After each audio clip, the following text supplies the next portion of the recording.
Hey guys, welcome back to another video. Today we're going to be looking at the mods that I've made and added to our Nerf MotoBlitz. So yeah, let's get into the video. Alright, so the first thing cosmetically, you can see a couple things that we've designed here in the studio. We've got tack rails for the various points on the blaster. All of the standard in-strike rails have been removed and replaced with Picatinny style rails. So we have one on each side of the blaster and then one on top. And then we've also went ahead and redesigned the muzzle itself, which had a iron sight in front, which is great, fantastic, but the problem is down the iron sights, the scope, the included scope, is just too close to the stock, and it's just not usable with the stock. So like, you know, you're gonna have to pull one of these if you want to aim down sights, and like, yeah, like this is just not comfortable. So we've removed the stock muzzle and replace the front iron sights with a small bit of Picatinny. This is perfect for your cameras, things like that. You can mount your GoPro on it. You can, you know, your scope cam, everything like that. You can laser light, flash, whatever you want right there. The other thing that we have designed is a storage, onboard dart storage. You've got 12 extra rounds for your front loading blaster here for your shotgun blast.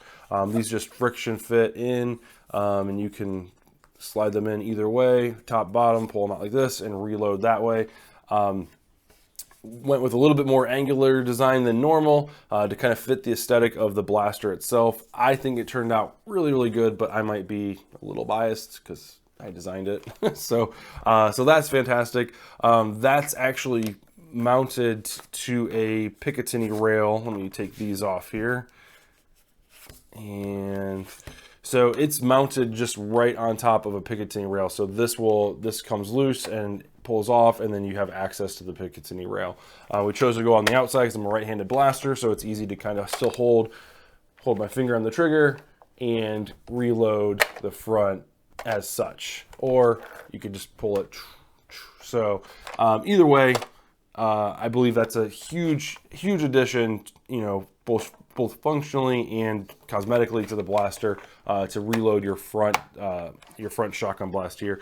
The top rail designed specifically to have a scope, a usable scope, not necessarily scope, or more of a red dot reflex sight, to give you a little bit more idea of where you're aiming, that way, because, you know, I mean, it's obviously a Nerf blaster, so it's only going to be so accurate, but the stock iron sights with the scope that was there just wasn't working out. So internally, we've made some massive upgrades. We've used Out of Dart's upgrade kit to upgrade the flywheels, upgrade the battery supply to a LiPo, and all new wiring, a new rev switch, all that stuff inside has been taken care of. We started the modification with his recommendation of going with hot glue. I don't believe the hot glue I was using was the high temperature one that he used. So we ended up switching over and using the epoxy to keep everything nice and tucked in. So that was one switch we did have to make. The other change that we had to do, and I'll open up the jam door here for you. I was kind of disappointed. Maybe disappointed is a little harsh, but the battery that he recommends and the battery tray, they don't fit in with a LiPo alarm. So, you know, I've got my LiPo, you know, plug here, and that kind of, I can tuck that into the blaster when it's plugged in, so it's still, I can still fish it out when it's attached to a battery. That's not a problem. But the battery that's included, you know, with the kit doesn't allow enough room for his LiPo alarm, and that's kind of frustrating because, like, I want to make sure that I keep my batteries, you know, that are last a long time and not drain them 100%, as well as keep everybody safe, because they can be very dangerous. So I mean, even with dremeling out the inside battery tray, cutting out every inch of this like battery tray possible, and then I feel like I did a really good job cutting this out. I even trimmed where he didn't trim, this outside edge right here of the battery tray, to give him just a little bit more wiggle room, and I still wasn't able to get it in there reliably. I felt like I was really kind of bending the plastic and putting a lot of pressure on the LiPo alarm and those cables to the battery. I really don't feel too confident about that. There's two upgrades that I want to make to this blaster going forward. I want to take the LiPo alarm, and there's a little bit of space down here inside the shotgun shell. I would like to epoxy this to that part of the blaster and run an extension up into this battery tray, because I feel like that small connector, there's going to be enough room, just enough room to get it connected and fit seated nice and easy. Yes, that's going to require me to use one of my alarms and permanently fix it to this blaster, but that's fine with me as long as it works. So that's the one upgrade that I want to do. The other upgrade, and this is a little bit more in depth, is going to be repurposing this this stock sight.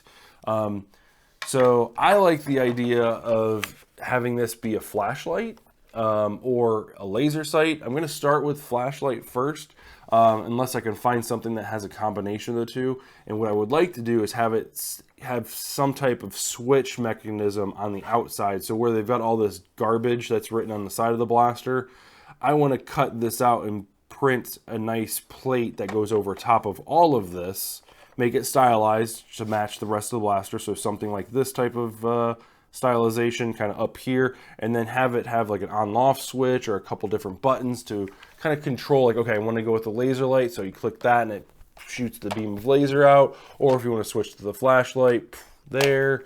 That's kind of what I'm thinking. There's definitely a lot of room to work with in this section, so I'm really excited to get those mods taken care of. Might be a little bit before we get to it, but here's hoping that everything goes well, and this is going to be, this might be my new primary flywheel blaster.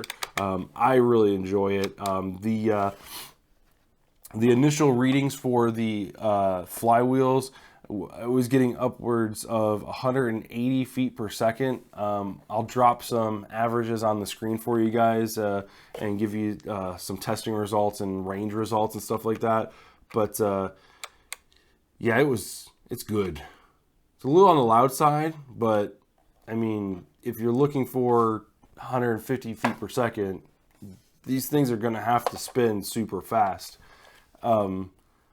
The other upgrade that you guys might be wondering about is the short dart upgrade, and I decided to keep this long dart because I've got so many of these magazines, and I always want to put them to good use. And I think this is it just fits so well, and the orange, and I just like the way it looks. So I think for now we're going to keep it long dart compatible. In the future, you know, maybe we adjust it, and it's a pretty easy modification. I've already got the pusher arm. I basically only need the magazine well to change it, to adjust it from worker. So yeah, I mean, with the way this turned out and all this other cosmetic stuff, I really think this blaster is almost complete. Save the LiPo alarm in the base. That's, you know, kind of a must for me. The light or laser, you know, addition, that's kind of a secondary one, but I feel like the LiPo alarm, that would be a pretty easy fix. So yeah, I'll leave the links to all the files in the description for these 3 different rails. Keep in mind, the top rail is different from the side rails. The side rails are identical. So yeah, I'll make sure everything's marked, but just know that the 2 side rails, those are identical. The top rail itself is kind of a slightly different variation, so you don't want to get those confused. This thing was a pain in the butt to design, but it fits darn near perfectly. You don't have to do any type of permanent modification. This stuff all can go back in if you need it to. I don't see why you would. You might want to put some type of orange tip on here. I left it all black because this is pretty orange, so you know, you can't really be too worried about being mistaken for a real firearm.